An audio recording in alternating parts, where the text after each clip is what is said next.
and welcome to Your Questions Answered. We are the Dudley Boys of WhatCulture. I'm Adam Wilbourn, joined by Michael Hamflett and Michael Sidgwick, here to answer your burning wrestling questions. But before we get into it, if you're a fan of this sort of thing, make sure you subscribe to WhatCulture Wrestling on Apple Podcasts, Spotify, Amazon Music, and YouTube. We do daily wrestling podcasts where we review Raw, SmackDown, the show formerly known as NXT 2.0. AEW Dynamite, AEW Collision, pay-per-views, premium live events. We have interviews, roundtable discussions, and a roundup of the week complete with a very good quiz, of course, on wrestle culture. As I said, they're joined by Hamflett and Sidgwick here to answer your burning wrestling questions after a very quiet wrestling weekend, of course. And we'll start straight away by tackling a question from one half of the guys who handle the data. Thank you for the ladies' night game on AEW Dynamite. Jose Palomares, who, Jose asked us a question about the whole situation as it pertains, indeed, with the walkout on AEW Collision. So before we get his question about where we go from here, what did you make of all the furore over the weekend? There's a nice 5 minutes of tweets on it. A nice 5 minutes on Twitter to read the various piss takes and a little bit of, something interesting finally happened in 2025. And Christ for that, I've got 5 minutes worth it on this doom scroll slop app. Funny for me, what you're thinking. I tell you what, in this, as it pertains to both you and your SmackDown coverage. Less facetiously, they need to study what WWE does to people's brains. And I know that sounds like a very me take. I know that sounds overtly cynical. I am deadly fucking serious. What does this promotion do to people's brains where they have convinced like loads and loads of fans and so many talents that it's the absolute be-all and end-all? If we look at you for longer than 5 seconds, right? We look at you for longer than 5 seconds. If we position you on the lowest part of the card, if you're lucky to get a bloody bit of TV time at all, right? They suddenly get this inflated ego of, I was looked at once by the great WWE. I was booked once by the great WWE. I, therefore, am this absolutely enormous superstar who you should be grateful to have on your lesser-rated B-level programming. It's crazy. It's one thing, right, if you are Roman Reigns. Let's go down the tier here. You're Roman Reigns, and you are pumped up from pretty much day one. You walk onto that main roster in this. They actually do a push. It's incredible. I love it. The Shield. And then the fact that that's even happening is one thing. And if you're Roman Reigns, and you've been told it's a vehicle for your singles run, and we are grooming you, so here's the expectation. You're going to be the model pro. You're going to get flattered in all of these matches. This is a vehicle for you.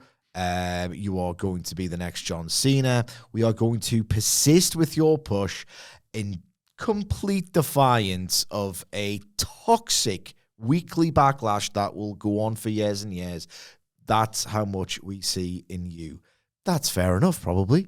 And I think I remember reading, and correct me if I'm wrong, that when there was talk of AEW coming, of various wrestlers, like the Revival, Luke Harper, Ty Dillinger, they were like, oh, well, we're doing nothing here, so can we go there? No, absolutely not. Eventually, Ty Dillinger did, and God bless the dearly departed, rest in peace, Brody Lee, because he was like, oh, I'll do a bit of that. And then he tried to do the exact same thing, and they just went, no. It's like, well, why not? Dillinger was allowed to go. I read that, and again, this is very dim. I haven't researched it. I'm just talking off the top of my head, but I'm convinced that I remember reading that AJ Styles, who they wanted alongside the club to do this sort of early, we're the Bullet Club real quiz, who's got ownership over who changed it really, and da-da-da-da-da. And then AJ was like, I'll talk to AEW, because you know why? The second that I talk to AEW, would you like an extra several six-figures sum? Yes, please. Thank you for doing business. WWE. And I remember reading that a lot, if not the majority, of WWE guys sounded out AEW at the time, if for no other reason than to like spook WWE into giving them more money.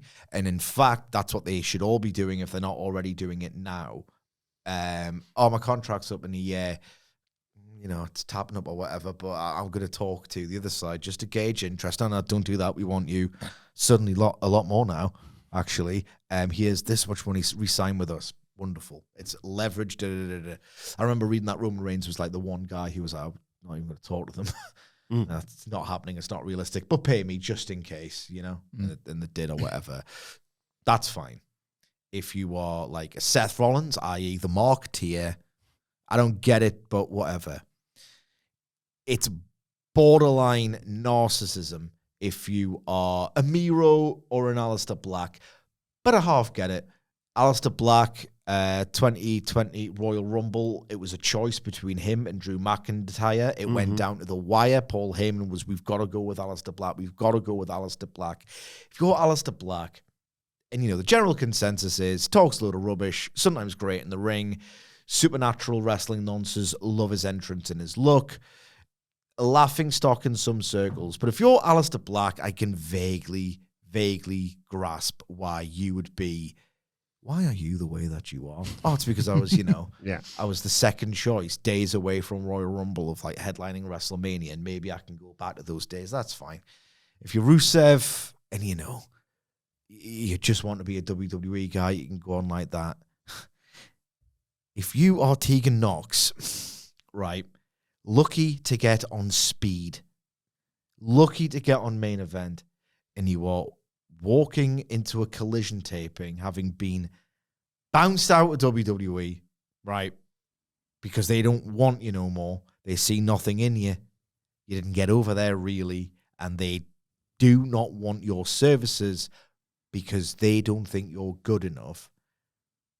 Should that not be a sort of a humbling, a little lesson in humility of, all right, okay, well, I'll do what Drew McIntyre did and grind and work and receive every opportunity gratefully and go on and develop my reputation. And I will say it's harder than ever to do that because you either do it in AEW or unless you are so good and you've proven yourself such a draw in very, very, very hostile, barren lands like TNA and you're Mike Santana, that's the closest you're going to get. So I half understand why you'd go, it sounds a lot like hard work. I can instead just be entitled to it instead. It's like your Nixon Newell. You had a lot of promise about 8 years ago. There are WWE fans right now in buildings who earlier this year, I'm convinced didn't even know who Rusev was when he turned up on the Raw after WrestleMania, was it? To a pretty subdued reaction. Burst your own bubble. Get in touch with the real world. I know you're a wrestler. I know it's difficult. Survey the landscape. Get a brain in your head. Get some humility in your heart. And if you actually want to do this, which I'm not convinced she does, which is another thing. But my God, what does WWE do to these people's brains? It's staggering to me, this story. It's hilarious. It's, usual caveats. We don't know every side of the story, even though it's a completely multi-sourced story from a very reputable outlet in what, Fightful Select as well? Yeah. I mean, come on. It's funny, the situation to me. It's funny. But it's an indictment of pro wrestling that Nixon Newell has dominated the discourse this weekend. Ridge Holland has dominated the discourse earlier in this year. Karrion Kross did. R-Truth did. What a boring year for professional wrestling this is. Sarah Stock. Yeah, proudly don't disagree with that. I saw it today Andy Murray filters out like the news stories for us to aggregate, and I read 2 long form pieces. It was like the I guess something close to the original report with added stuff from multiple sources from like various wrestlers, and then a long statement from Nixon Newell on Twitch. Yeah, and it was great because it was just there's the truth in front of you. You just got to discern which bits are the specifics, because it was like going out to like 2 of your mates have fallen out, and you go to the pub on consecutive nights. and you hear the same story but told completely from opposite sides. So like one story is I've had that with a divorce with people close to me. like it's and that, it's wild. It's like, I think I've got an idea. yeah. Like there's an age-old wrestler story on one side of, not doing that, go F yourself, or a various version of that. And then like a story as told through the lens of the wrestler that was in it. So we have, like you've got to give her the opportunity to say, well, no, this is exactly how it played out. I was in that moment and this is how I lived it. But like every conversation is, yeah, we're more than happy to do this. But if we don't, that's fine. We'll just head off. We'll probably just beat the traffic. Like, yeah, I mean, if he wants to do that, we can. But like, we think it'd be better if this happened. And like, And I honestly, when people recount those stories, I'm like kind of willing to believe they think that's how it played out. In contrast to the other version of the story from a bunch of separate wrestlers. I'm Hulk Hogan, bitch. Yeah, basically. I'm coming in to save the territory. So it's reasonable to assume the truth is somewhere in the middle. And some of the politeness will be true, but some of the... Sorry, what was that thing that she said as a quote? I'm Hulk Hogan, bitch, and I'm coming in with a big star power. She's Welsh. Yeah. I'm Hulk Hogan, bitch. And Hulkamania running wild. I don't know. It's a bit well. It's a bit well. Tegan Knox said, Bye, Tegan. Yeah, it's the truth there in the middle somewhere. Yeah. Between that and everybody being really nice to one another. It's funny that you can get those two versions of it because whenever a story like this hits in pro wrestling and with Hamflett, like how are the two so radically different? It's almost scary in terms of how the human mind computes things for itself to make itself feel better. What are we doing? How do we even coexist in such a world when we all have such radically different perceptions of reality? You know how the all-time best of everything in this decade is Brawl Out? Yeah. That's why we reference it so much. Yeah. It's the all-time best of everything. And like, I remember that somebody made a South Park clip. So you've got like either, right, this unbelievable fight in which the Young Bucks super kick a door on Larry's head, or like a situation that has gotten out of control, and like Kenny Omega is like Superman in to like lift the dog to I safety. can be a hero, Whilst being baby. bitten by, what's his It's name? still- Yeah.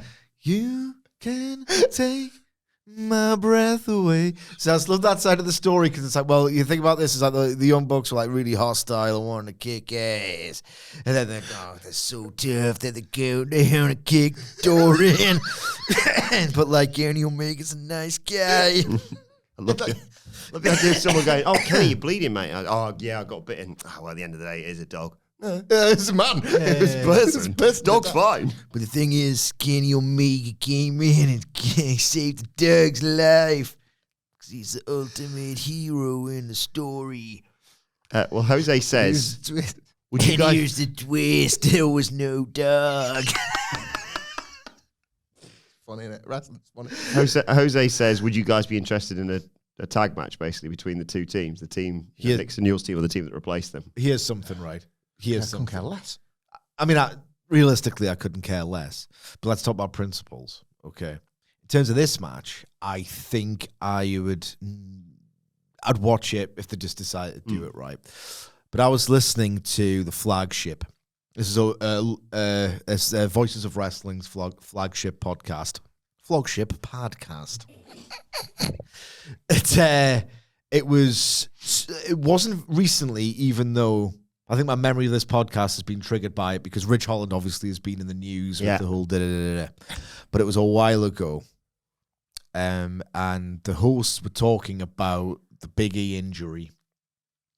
And they pitched, you know what, if you're up to me, get him in. Benoit 95, that bitch.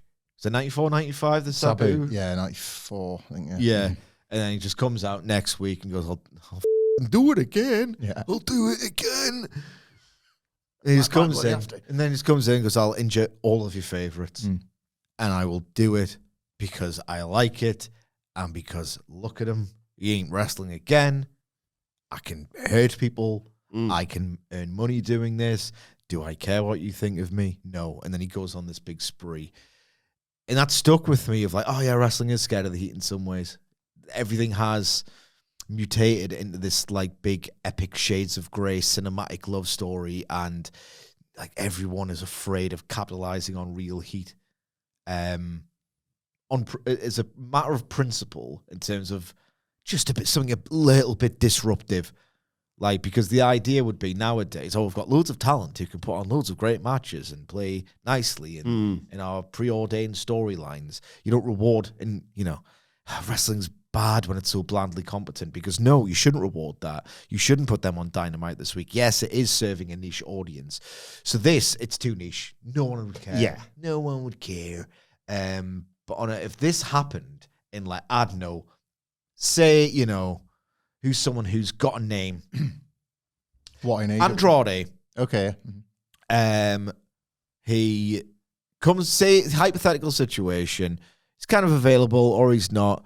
Comes in. It's like, finally, like, this sort of impasse has been broken. You can come in. I would like you to do a job for Kenny Omega. Nah, I'm not doing that.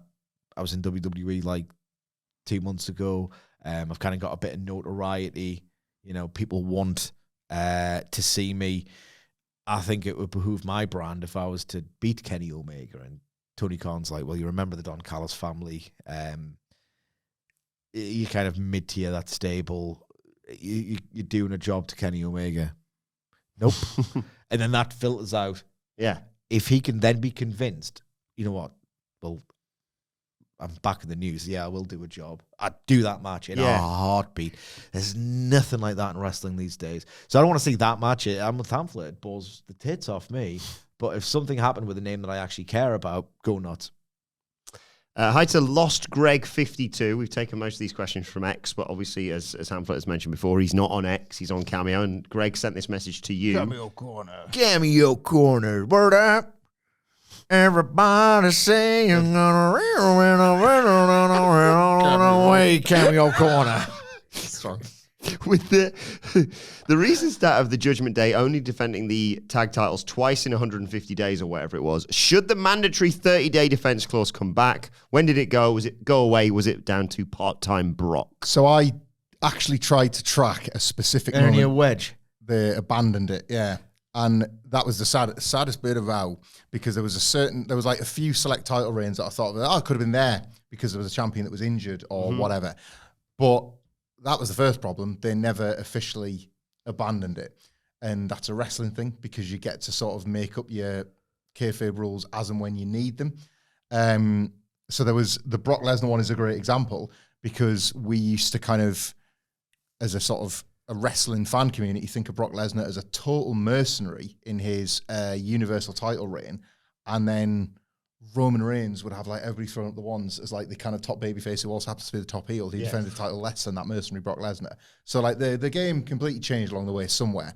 And in defense of both of them as characters, this was also in the era where the less you were there, the more over you were, because it was churn proof. And in terms of an actual character, if Brock plays along and defends that title within the he doesn't get that specific strain of loses heat. it, and Roman's this like almost... You need to resent Brock, that Brock, for it to have worked. Roman was almost like a celebrity that would occasionally choose to wrestle. So again, there was sort of like a narrative reason why I guess could work, and then occasionally, like, because of their association with Paul Heyman, who always somehow seemed to have an element, like in fiction, had like an element of power. It was as if he'd like drawn up a clever contract in which the 30-day rule was waived, but nobody ever said that out loud. And certainly this year we've seen with the likes of the tag belts, and there's been prior times in Triple H's run alone where it's been, for a guy that is like, Sid likes the phrase, like blandly competent, this is a real blind spot of his, because champions do just go missing for ages, and then he remembers and they defend the belts or whatever. We don't talk about restrictions as much with WWE as much as we do with AEW, because AEW started with loads of them, and then we kind of watched them all fall away. Triple H brought a few back as it pertains to what he fancied when he took over from Vince McMahon. I've missed this one daily. Like, it doesn't take much to either adhere to it or come up with a kayfabe reason why a champion doesn't, and then use that for heat, or use that for like a babyface that gets injured and then can't keep the title can be so heartbreakingly effective. I still remember Batista having, and you're like, oh, devastatingly effective. Yeah, like, so that's great. A heel that is being a coward or as found a loophole where it's like, well, 60 days actually, you not check the fine print on your contract. Like, brilliant. You little bastard. Like, a nice little narrative restriction that would benefit the show. This is a good example of a WWE one. They should bring it back. I'm in favor of rules and like creativity being dictated by a framework, so you're forced to really think about what you're doing. Otherwise, things just become meaningless. I will say it's character specific. That Lesnar character, as I just said, doesn't work with that specific kind of like mercenary heat working people who care about WWE. If he's like kind of a good boy, it's time to defend this title. He has to hold it hostage if you like, for you to want a babyface to dethrone him. It has to be fluid though. I remember I was really invested in the Fed, and Hamflett knows this, in 2012. It was just a year that struck me for whatever reason.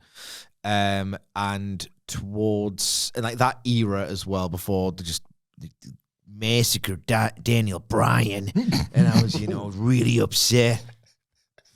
There might be a new character coming soon. We were workshopping him downstairs. And then, so I believe it was in late 2012 where CM Punk jarred his knee. And this was the whole, what did it end up being, 434 days, this reign? And I was thinking, he's walking out there like a shoot Orange Cassidy at various points, because they were getting him with the Ryback and that. And I was like, the Ryback. And I was like, oh, no, you can't strip the belt when we know what they're going for. This made-up record that was impressive in my head as a big CM Punk mark. It was very important to me that he got it. And I can't remember the ins and outs of that whole circumstance. But he took some time off, didn't he? Or at least didn't wrestle for a while. And maybe he missed that window. And if it was like such a firm and hard rule, and he'd like win it back or whatever as soon as he was ready, that wouldn't have worked for that character and that story. So, basically what I'm saying is 95 times out of 100, stick to it, but you got to leave yourself the wiggle room. Why I would like it now is because it's the closest as like a WWE has been to the era when it was most enforced, which was boring Jack Tunney in his office. Like Aldis and Pierce. That's the most I've ever felt like you. What's that? Just Jack Tunney with his framework and his order and his values. For all of their many, many faults as characters, you could picture the two GMs going like, well, there's a 30-day rule around here. You know that. You should have adhered to that. Like they've had these jobs for ages now. They're not chopping and changing GMs all the time. Like you could do it now. Nobody was going to listen to Brad Maddox.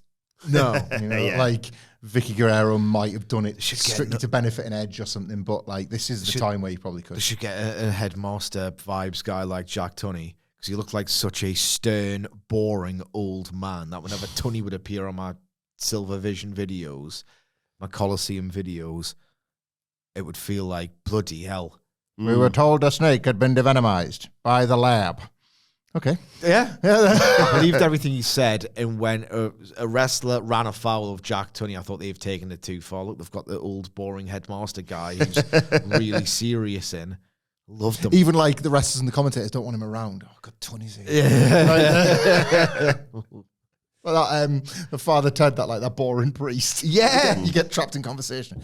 Have a chat with Tunney at catering. Oh, God, Tunney's on my ass. I wish Hogan hadn't. Oh, my God. Tunney's on my ass. He's got a real hard on for me. Got a question here from Matt Rains, who says, I have a question that's often the brunt of a joke, but right now makes all the sense in the world. What the hell happened to this business? Sidge's tweet about the 3 most talked about wrestlers this year really hit the nail on the head. Nixon Newell, R-Truth, Karrion Kross. What are we doing? How way the lads? Well, I heard about this tweet, Matt. Yep. I had a little moment in the office. I don't think you know any better. If you do, you're dead to me. If you do, I've never loved you more, bestie. There are 2 spellings of Howe or Howe the lads, depending on the team that you support. Soccer tangent. The Sunderland spelling, which is the correct one, the wrong one, is ha apostrophe way the lads. The correct one, the good one, is Newcastle's, which is how we the lads.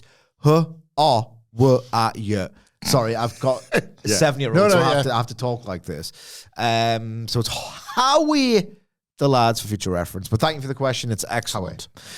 Here's my take on it. Triple H is literally the most boring, slow bastard who's ever been involved in professional wrestling ever, at least in my lifetime. Can't speak for Dory Funk Jr.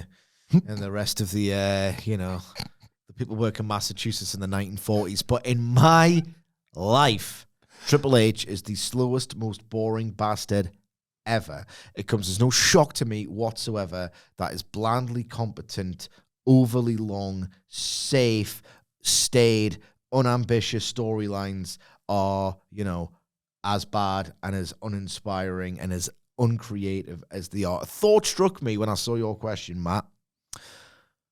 What would Triple H say, like, God forbid there ain't? What if, like, COVID-2 happens, right? And it's just like, oh, there's another new virus knocking about and it's all lockdown city and we have to do empty arena wrestling shows. What would Triple H's Fed look like? Well, I mean, we saw what his NXT looked like. Yeah, I know. Yeah. Like, absolutely hideous. No imagination to it whatsoever. Like, Vince's pandemic Fed was nightmarish, but it gave you something to mock and laugh at. And you're not poking somebody's eye out with a corner of a steel step. You know what I mean? Like, that is not happening. It gives you something. It's so relentlessly bad, but also there are ideas there. You cannot deny that aspect. And now we head to the swamp. Indeed. What does Triple H's look like? It doesn't bear thinking about. That tweet will always stick with me. I can't even remember who posted it. It was a picture of a Punjabi prison. It was an on this day or whatever. And someone tweeted, Triple H's mind can't come up with this stuff. And I was like, you know what? I get it. People like it. The stories make sense. The characters are more realistic. Like, whatever. Like, Triple H will never come up with, like, just a wacky, bold idea like that. As long as he lives, he is so boring. So that accounts for a lot of the problem. It truly does. Triple H is a boring, slow bastard, right? On the flip side of that, AEW is the cause and solution to all of US wrestling's problems. And just to elaborate briefly, because I would like to hear Hamflett's take on this. Not for him, he likes wrestling right now. Is that AEW, on a weekly basis, so often and so frequently, satisfied the need that has existed since at least 2001 of, can I just do wrestling good? That isn't sports entertainment. And then he had it in ROH, little pockets of TNA here and there, PWG, and then when ROH got a little bit robot-y and Davey Richards and Eddie Edwards robot-y, here's New Japan. Amazing. That appetite no longer exists. AEW has completely satisfied the market demand for that, for better or worse. Better, because at its peak, it's my favorite promotion possibly ever. But we're all spoiled by it now, I think, to varying degrees. Even if people don't want to bring themselves to admit it, it's evident in the ticket sales and the ratings and the noises in the buildings. We're all full. It's okay to admit it. If you need the copium in your life, I don't necessarily go with it. But at the same time, because it's done such a great job, too good if anything, of satisfying that need, I think it becomes the be-all and end-all, because that itch has been scratched, so you don't get a PWG and ROH or an expanded into the US New Japan. You don't have anything like that. So because AEW has removed any and all USPs from the indies, and we are recording this the Monday after the weekend news of Deadlock Pro potentially shuttering for good, like, because it feels at times like the be-all and end-all. Like, I would like to know what AEW, how it would be received if there was kind of a thriving hotbed of indie-style wrestling elsewhere in the States, which, by the way, I think AEW would just gobble up and, like, have as its other new thing, because they've got their ears to the ground and they go for that sort of wrestling-loving, discerning hardcore fan, which is another conversation. I don't think anything can grow with AEW in place right now, because they would just gobble it up. Remember when, like, PWG's luchadors were getting a little, oh no, we love them. Yeah. You know, it's, so with AEW, because they've kind of greedily taken over everything for themselves, as this kind of like custodian of the hardcore wrestling fan, if you like, it is positioned itself as the be-all and end-all, and because sometimes it's pretty flat and uninspiring, we are in it now post all in Texas. I feel like it is almost very guilty of just scrutinizing it to death, expecting the highest standards possible because you did it. I mean, you didn't want to kill New Japan as a concern for stateside fans, but you did through no fault of your own, not a deliberate hatchet job, but that was kind of always going to happen. There's no need for an ROH anymore because, well, they got good matches. You do them every week with like in bigger, flashier buildings. And I think AEW's existence was the problem and cause of and solution to the problems in US wrestling. And now you don't have any problems. You don't have any solutions. You got AEW like it a lump, but some weeks it's crap and wrestling feels dead. New Japan is still feeling the effects of what ultimately became a very excessive approach where those 20-minute Tanahashi matches became 30-minute Okada matches, become 35-minute matches because failing to heed the lessons of the King's Road, more has to be more counters, more head drops, Now, it's the worst style to do for that long because I am so full of New Japan, like so full. And it's been 5 years after they strapped up Evil, and that was the defining image of, that's finished. Yeah, good job. 5 years. Yeah, good job. Wow. AEW's doing a good job in this pandemic because New Japan is formally finished. And now when I see a Yota Tsuji 20-minute main event, it can only feel, that was really good. It can never reach those heights of like Okada, Tanahashi, Naito, Nakamura, Omega, like ZSJ, Ospreay, Shingo. It's like, it's just not as good. And because there's so many years of great New Japan product and it still feels and looks like the Resurgence era, I just can't get into it. The booking has its own problems. Like it has that sort of we're so over, it's so back, we're so over cycle of like, they do a good show, then House of Torture run amok 3 weeks later, and I just know, that's not for me. I'm not going to watch it. CMLL has had an unbelievable year at the box office, putting forth several match of the year contenders. I'm weighing up whether to put a CMLL match at the top of my match of the year list. So I don't want to like just do this whole big sweeping, everything's broken. Evidently, it's not commercially and critically. CMLL having a wonderful year. People loving Sari's work. There's good stuff out there.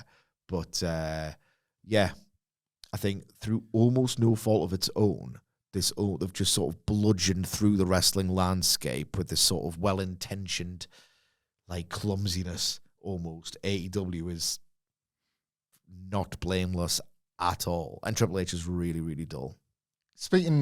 That's my twice favorite booker ever. Speaking of the North American mainstream, because it's the scene I can speak best to historically, there was always and it was framed as an excuse sometimes, but I think it's true as well. I think both things can be true. There was always this idea that like the business is cyclical, create like that was often a way to excuse some bad booking or some bad houses. But what's true and what is cyclical is that wrestling historically, and we're in it now, fails to acknowledge something that you instill in your kids from the youngest age, which is that actions have consequences.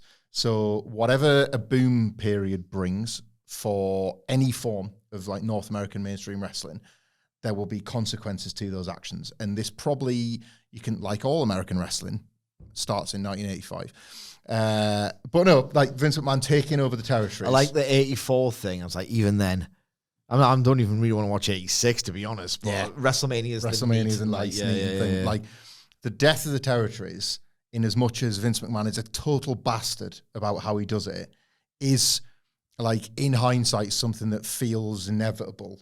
It's just that he does it in the most deadliest and cruelest and fastest way. But that is itself a model that is going to eventually kind of eat itself. You know, this idea that like a wrestler could continue to, it got over there and now he's going over there to get over again. Channel 106 in Little Cock, Arkansas has been the home of Little Cock Wrestling for 80 years and it will be the home forever. Welcome to cable, bitch. You hear a bunch, you hear a bunch of people that say like as soon as like cable drops, Little Cock Wrestling has got a proud lineage. Little Cock and Tiny Balls Championship here will be defended. We of course had a satellite. that's an antique. Yeah, we had a satellite on our house. I could watch 6 wrestling shows on a Saturday, and it's like, right, well, that was going to kill it then, because you was the guy that you've just seen that required that to have these very, very like narrow, like these walled gardens. Ultimately, that was going to go, and Vince McMahon just did it in like the meanest and capitalistic way possible. But so that happens, and when the sort of you get to the early 90s, and all of a sudden everybody's kind of bored of this one-size-fits-all mainstream pro wrestling thing. And in the meantime, the closest competitor in WCW thought, copy that. Like, you've got nothing. You've got absolutely nothing. Hence, a boom dies, wrestling falls from the mainstream. And for all intents and purposes, a bunch of people just think, oh, wrestling's finished. Like, because it disappeared from view, like, a lot of people will just believe, like, when did that wrestling get going? Like, 98 or something. Yeah. Like, that's just how people view it. They're not in this bubble that we're in, right? Likewise, the 90s, like, Monday Night Wars boom, the same thing again. You get Crash TV, you get this constant thirst for like, can you top this? And it's insane, and it's destined to put one or the other out. Oh, well, I guess Triple H is going to get his cock out on Raw. I wouldn't watch Nitro because you're probably going to see Triple H's cock in about 3 minutes after some words from our sponsors. That was legitimately a hook. We've been through this. Yeah. And like Vince McMahon, it was a super soaker full of what was meant to become. Yeah. What we all got. You loved it. Yeah. I mean, you loved it as well. Don't act like you're above it. When we actually watched it, you're like, that's pretty classic. Yeah. It's brick, thick, and it's made for the chickens.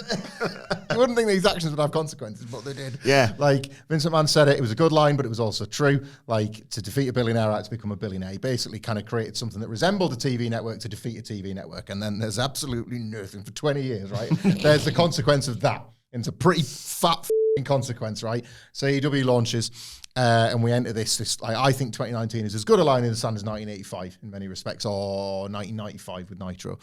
And ultimately, Line in the sand. There wasn't much in 20 years, but that theme. That was one of them. The 6 good things from 20 years of absolute Sidge has outlined everything, and we've done this before and we've articulated it, everything that ultimately was destined to happen with AEW. Again, we are now in the consequences era of AEW's growth and success, and then ultimately... Told you did too much, gradual kid. decline. I told you, kid, you didn't do much. I don't think I mentioned this on a podcast yet, but I sent it to Sidge when I read it. There was a Young Bucks interview a couple of months ago, and it just really stuck with me, because it's the last great arc in the American Office, which is when Michael Scott briefly leaves Dunder Mifflin and forms the Michael Scott Paper Company, and then makes a surprising success of it because Dunder Mifflin's methods were becoming archaic, and Michael Scott was a beloved salesman who was actually, like, by a series of little miracles, was able to make the Michael Scott Paper Company overnight this profitable thing. But there's a point where, like, it gets a bit hard, because there's only a couple of them, and he's Michael Scott, he's a man baby, he's kind of learning as he goes. No, it's actually really, really difficult to run a successful paper company against the main, like, sort of, like, the main paper company. And then, so he goes for, like, he leaves, like, it's Pam and Ryan, and he leaves them in his little office for a second. He goes outside and he's sick of these two, man. Maybe I need to leave the Michael Scott Paper Company and form my own paper company. And it's like, he's not spotting what's happening there. The Young Bucks interview is like, yeah, we're thinking about buying maybe PWG and getting that off the ground again. It's like, you did it. It's called All Elite Wrestling, pal. Like, you did it. You did it, right? You can't just, like, buy those initiatives and be like, we're going to reopen Reseda 2. And it's like, no, that was what this was. Yeah. Like, and you've done it and you made it. But it's that moment of, like, there's this, like, they don't realize they're saying it. They're just being, like, trying to be gregarious, and they really believe, like, and as they should, they've done a lot of amazing good for wrestling. The Young Bucks deserve to be in that list with Cody and the rest of, like, left it better than they found it. You know, when they stubbornly talk about the jobs they created, I kind of get where they're coming from. It's like, we get criticized for everything we do, but, like, look how many jobs. They're right, you know, they're just irritating, but they're right. You know, they are, but they're right. And so, but that just really stuck out to me. Is like, yep, like, actions, consequences. We have reached this point now. So what I'm saying is, like, this was inevitable. That 20-year period, everything's inevitable. So much of what AEW gave out was because there was 20 years of a booker that was this withholding piece of garbage that you were constantly encouraged to think of the things you wanted because you weren't getting them over there. Like, 52 Raws and SmackDowns a year, and not 1 week did you get something you wanted. Like, so as a result... What's that meme? Sorry. It's from a cartoon where some creature is like, and it forms a perfect circle, has what looks like 300 cigarettes in the mouth. Have you seen this? I think so. Heard about it? Go, that's AEW.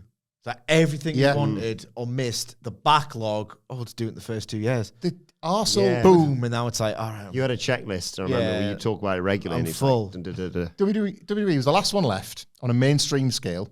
Yes, a bunch of alternatives rise up, but they can only get to a certain level, and whether, like, Ring of Honor hardcores, TNA fans want to admit it or not, that was probably the era where it most established that WWE, this is the dance, because you would want your Ring of Honor favorite to actually make it in the Fed. Yeah. It became like a default thing, didn't it? You know, and it was like CM Punk built himself in Ring of Honor in such a way, physically, in every respect, really, to make it in the Fed, to prove the Fed wrong. That was like this strange thing, like TNA wrestlers that, like, you know, I'm watching friggin' James Storm like come in as Braden Walker and knock your brains out, and it's like, this is going horribly wrong. Chris Harris. Yeah, Chris Harris, sorry, but he's a TNA guy, so I want it to work for a minute before it fails horribly and he falls flat on his face.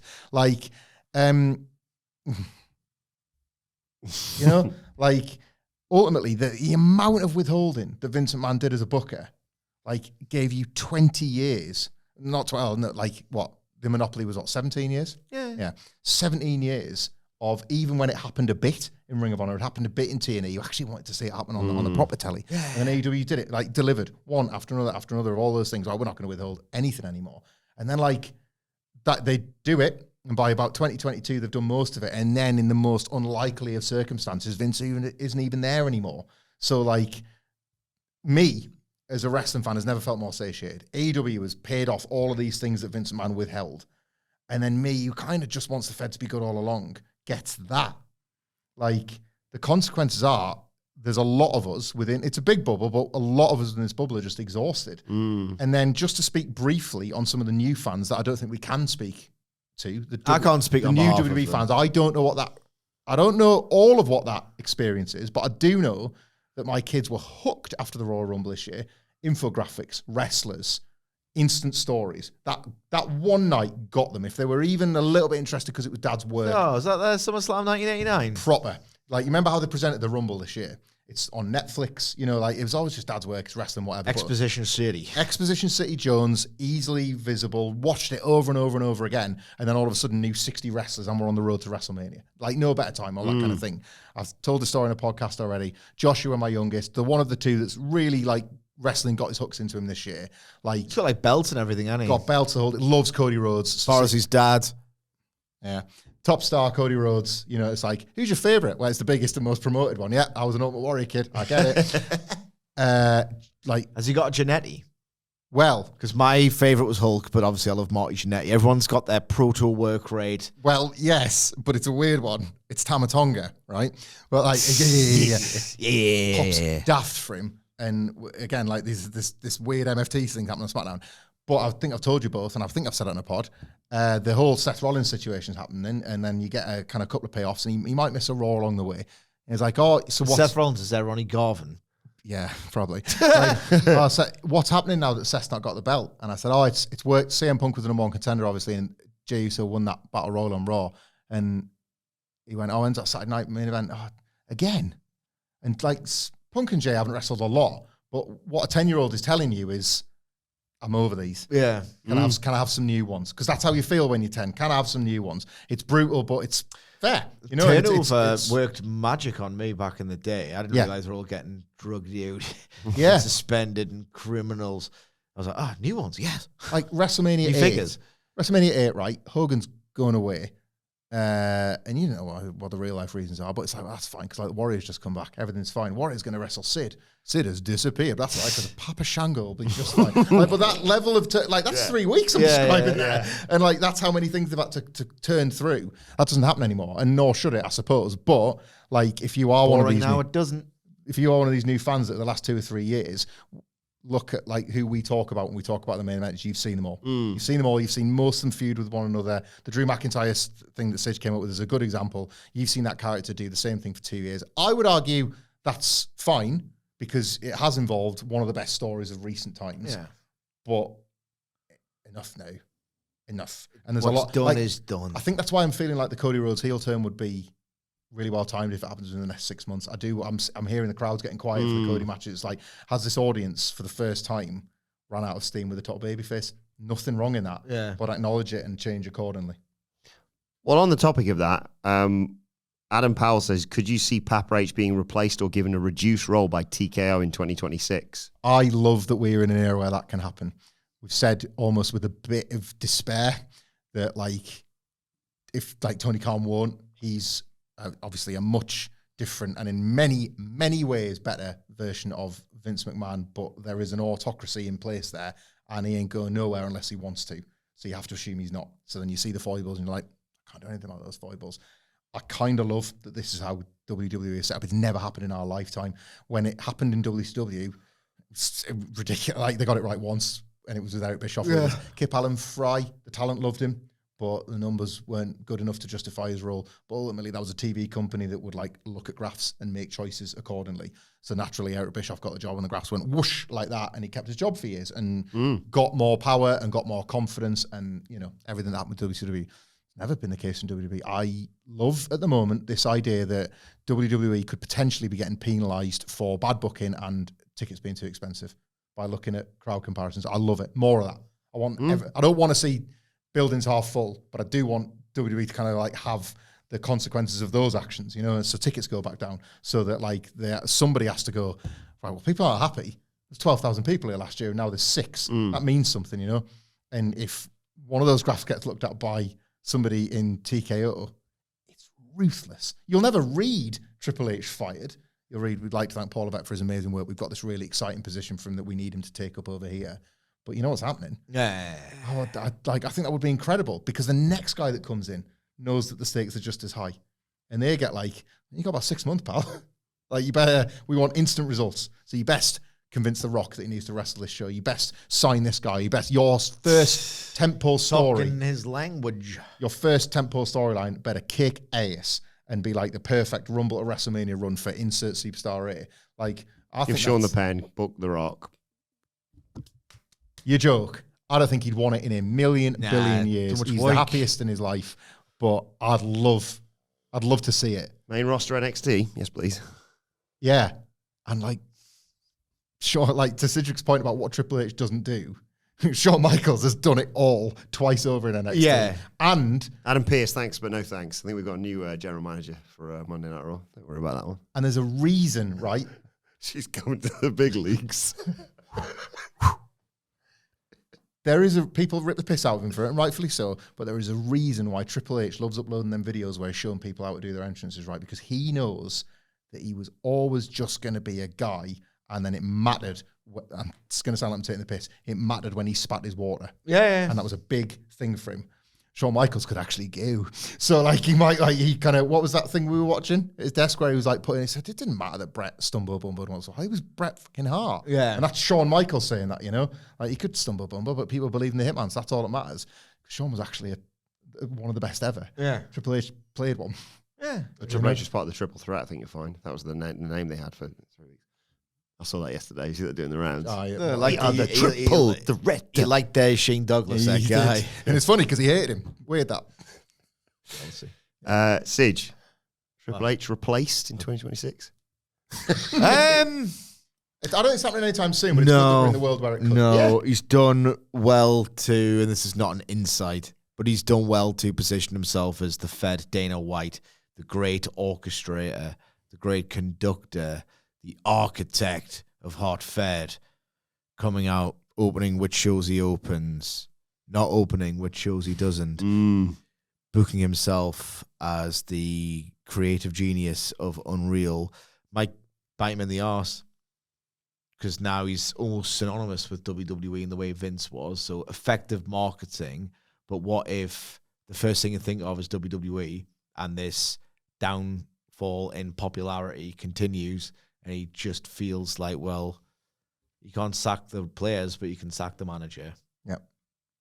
Did the AEW houses sort of like half and half and half again? Is that kind of how it's gone roughly over like a 5-year period? Yeah. So, that's a reasonable comparison to use with WWE. Again, it's maybe not year on year, but town by town. They were doing like a lot of sixes, I think, in like Sixers.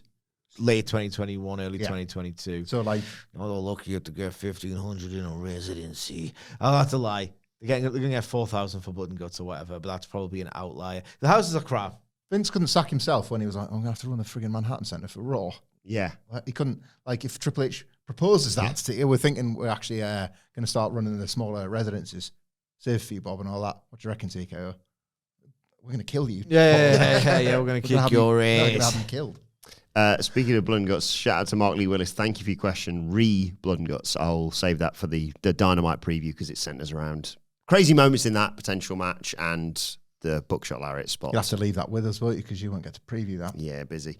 But I'll forward that on. But let's fly through some final questions as we wrap things up. A bit of a speed round here. Jay Fraser says, what venue do you think could make a great wrestling show in terms of aesthetic and atmosphere? Personally, I think Wimbledon Centre Court and maybe the Crucible. Oh, the Crucible would be... the Crucible would be Dynamite, and then Wimbledon would be when it's back on top. Because obviously tennis was... Yeah. I read this question earlier, and I was trying to think of a cruise equivalent because I just loved... Oh, yeah. I loved the cruise episode of Dynamite so goddamn much. So I don't know what it would necessarily be, but less historic venues repurposed for wrestling and more kind of fun, different, unusual locales. I don't know how many times I keep having to say the Sphere, but I'll just put that out there. The Sphere. It's incredible for that UFC show. I mean, tickets were insane. You're never going to, sell your house to go and see that show, but the visuals looked amazing. I don't know if it'd be safe, because... All right, Jeff Hardy. What's he going to come out with here? Was it the King of the Road match? What was the classic? On a moving lorry. King of the Road. It's all the Saudi Arabia deal and that. It's all, everything's really disgusting wealth now, and that's what's popular. Like the influencers and all that. A massive on top of a skyscraper. That'd be safe. I don't know if people are blown off the side or something. Oh, Baron could chug someone off. Perfect. Yeah. But a shoot top of a skyscraper. You got the drones and the helicopters showing the ring. You know when WWE used to go pretty big with their daft ideas. Yeah. It's Bash at the beach, there's 300,000 people on this beach. It's 2,000 whatever. But you could say it because you had a helicopter shot of a full beach. I just put a bunch of people on top of it. Raw on the roof. I remember I was very skittish about things reopening mid-Pando. Everyone else was loving that crowds are coming back, and I was thinking, is it the right thing to do? And I was thinking, why don't you just do a summer series at a beach? Yeah. It's outdoors, I thought for a while that's what they were going to do when the UFC had to relocate.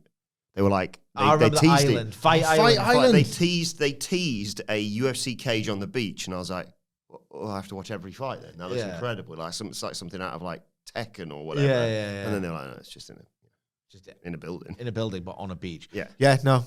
Beaches with good things instead of Bash at the Beach 95. Yeah. That's where I would be headwise with that. Question here from... Jungle. Ooh. Yeah, why not? Rumble in the Jungle. Royal Rumble in the Jungle. Perfect. Question here from... When you see the backyarders and you see these desolate Iowa landscapes, it just looks a bit low rent and gritty. AEW did one of those holes, IWA Mid-South or whatever. I'd quite like that. That's sort of that sort of America dive aesthetic. Maybe. Question from Mr. Jeans. Just gonna what I want, and I want it now. I want jeans, because I'm Mr. Jeans, Mr. Jeans.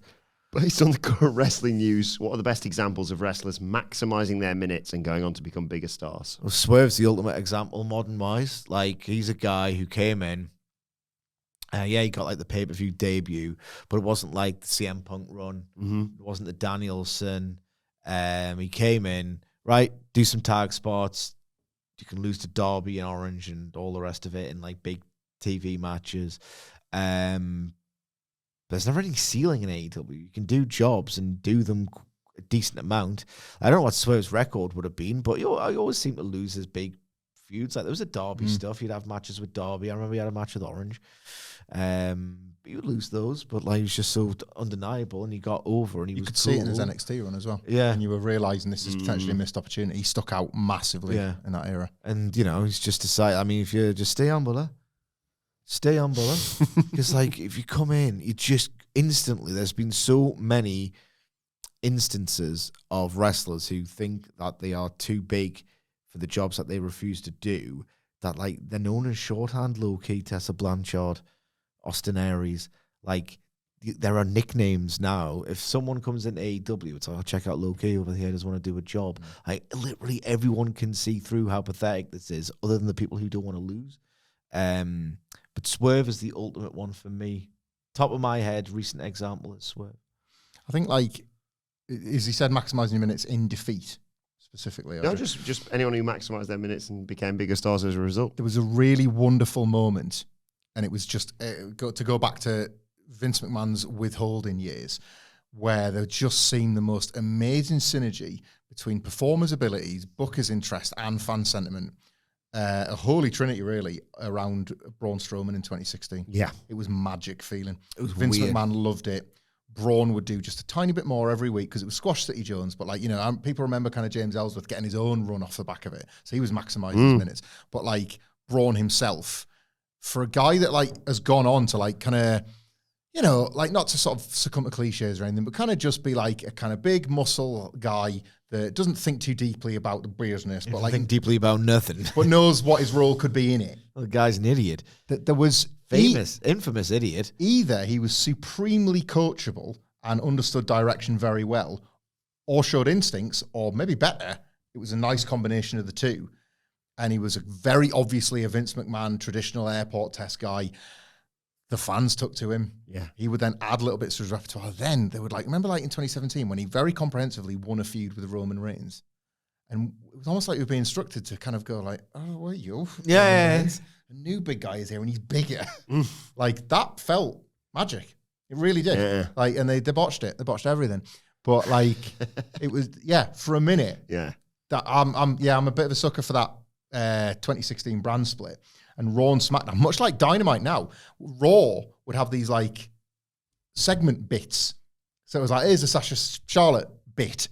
Here's the Braun Strowman squash bit. And they would drop roughly around the same time every week. And the Braun, you couldn't wait. Like, what's he going to do? What's he going to do? You're the big idiot. Like, it was really exciting. Like, those again. remember he had those big trousers that looked like he'd pissed himself? Yeah. Who was going to tell him that? It was massive. Like, I'm not finished with you. And he smashed it like a door of an ambulance Like- or whatever. KO, Owens and Jericho had him as like the Survivor Series partner.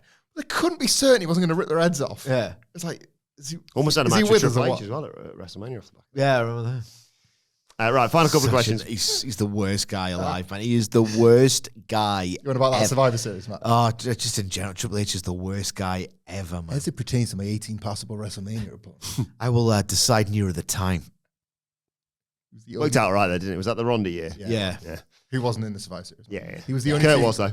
He was the only Team Raw guy that had a red t-shirt, but it didn't say Raw. It had his like big Latin skull. I repeat, the worst guy ever in the history of guys. Question just for you here, Sidge, from WT. If Darby Allin and Ilja Dragunov did a blood feud, which one would rip their ballsack open first for the love of the game? Oh, who likes the punishment more? Oh, God. I want to see it. I do want to see this match. Ballsack match. Oh, not that. Just Generally, these Yeah. two going at it like men. Or Tonight, balls will be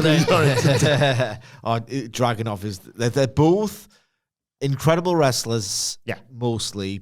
Darby I prefer more, but whatever. There are parallels to be drawn. Both incredible on their best nights. Both ridiculous thresholds for pain, and both completely give me the ick, and I think they're totally lame. It's like, it's like more Undertaker versus Undertaker than Undertaker versus Undertaker. Like, they are completely the same. lame will entertain. Yeah. Pain will entertain you. And like, it just cuts to people in the crowd going, oh God, can you just beat yourself up? Because that's actually good. This is really lame. I would go with, I reckon Dragunov would go, anything you can do, I can do better. And like try and do Darby's like low pay thing. Yeah. And just tear his nutsack on the bottom rope or something. Yeah. I was, the And then he Darby. would start to like, when like Swerve would sort of like go like that. And that's like a thing Yeah. Ospreay's done. I think he just like put his fingers upside his ball sack and just start licking the blood. Darby's infamous water. I love it. Oh, yeah, Darby's. I saw some video. Like, Pain is a scar, a memory of triumph. it's back when he was married to And I mean, like my ball blood. Priscilla Kelly, and they did some interview together. And they're talking about like when they first got together, they're out on the road and stuff, and they'd gone to some diner, and it's just like, oh God, Darby Allin, You're a lot, mate. Like, yeah, I took some of the hot sauce and I like the sachets of hot sauce on the road, and I drip one right into my ass. And it's like, you sure did. You What's that, Darby? My ass.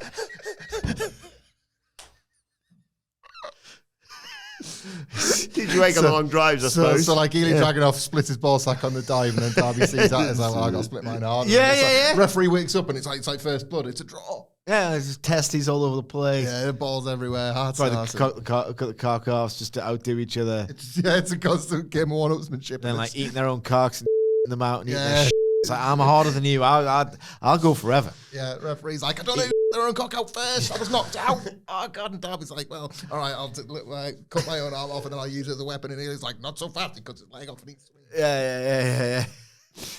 headless, cockless, arseless. Yeah. I've got nothing. Finally. I've got nothing left. As SmackDown rolls on. What's your favourite catchphrase of all time to finish up from Hank McCoy? Well, it's probably, I'm going to shout my I cock. can't. Will entertain you. So other than that, a favorite catchphrase of all time. It's a 40-year-old man. I don't really have any. But historically, in terms of what are the ones that I've liked to have said the most and got me the most jazzed up, either suck it. Yeah. Realistically, it's probably suck it. Or I used to love. Oh, it was really clever. Like in year 9. Hamflett, can you remember year 9? Yeah. It doesn't matter if you remember year 9. Or like, every day we try and get each other. It's just, it doesn't matter. It's just it doesn't matter. It's just the funniest thing to do. I was thinking of two there. Duality in me, really. Because when Serge said, like, stuff that really gets you jazzed and you kind of can't stop saying it. Don't say yeet. Over here is the best there was, the best there ever will be, and over here is yeet. Don't say yeet. Like that, both serving purposes. Yeah, probably. I think right now, hoorah for all three. Hoorah! Who thought that was coming back? 2026 year of the Miz is going to be He's already started calling this on We're on the SmackDown. trajectory for someone that boring and rubbish to get booked strongly, so. Because the year of the Miz and it's awesome. Let us know your thoughts on everything we discussed in the comment section below or on X at WhatCulture WWE, where you can follow all, well, sort of, you can follow Michael Hamflett on Cameo at Michael Hamflett. Follow Michael Sidgwick at M. Sidgwick. Follow me at Adam Wilbourn. Follow us all at WhatCulture WWE, and make sure you subscribe to WhatCulture Wrestling, wherever you get your podcasts from, for daily wrestling podcasts. Thank you all for your questions. My thanks to Hamflett Sidgwick. Thank you for joining us, and we will see you soon.